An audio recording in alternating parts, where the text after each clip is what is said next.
your whole family is like starts with like they all comes from the racing community. So what brings you into this community? Like what brings you the whole family into your whole family into like the racing community in general?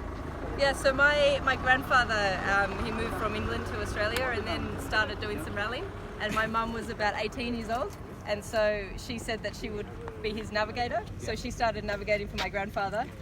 That's how she got in, and then my mum fell in love with it. My mum met my dad at a car club event, and he was into it, so yeah, for me, I've grown up with 3 generations, so I used to always watch as a kid, but I never thought myself that I would You try be myself. the driver yourself. Yeah, exactly. I liked That's watching really it. awesome. Yeah. That's really awesome. And then I tried, and then I thought I was a bit older when I tried, and then I thought, wow, why don't I do this more? It's good fun. So I think that's what most people find when they actually try it. They see how amazing it is. I'm sorry, I'm really nervous right now. So Okay. I found out that like the number, like the percentage of like women driving and racing in general is like very low in general. Like women that are not very keen to like join the racing community. They will most likely become a model, a car model or something like that. So what do you think is like? So what do you think is like the perfect spot for like a woman to join into the racing community and motorsport in general? Yeah, I think it's such a fun sport, and it's one of the only sports where men and women compete completely equal, because it's the car is the engine.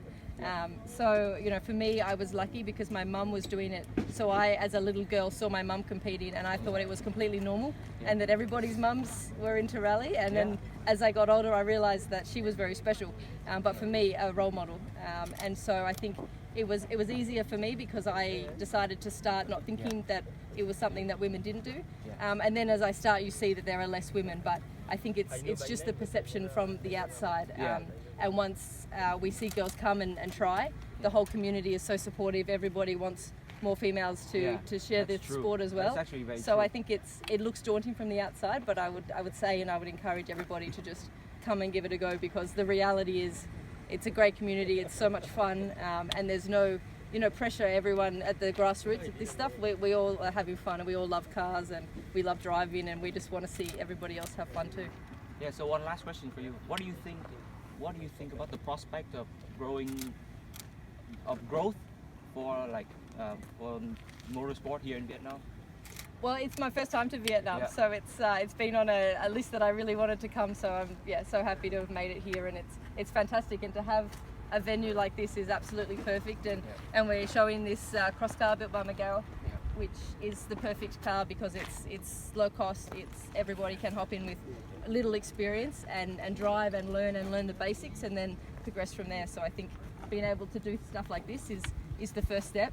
And it's really, it's just exciting to see how much passion there is for motorsport when you go to another country and see that passion is there as well, which is really cool for us to see. Yeah, even though we're like very male dominant here, but well, thank you for the interview in general. My Thank you for the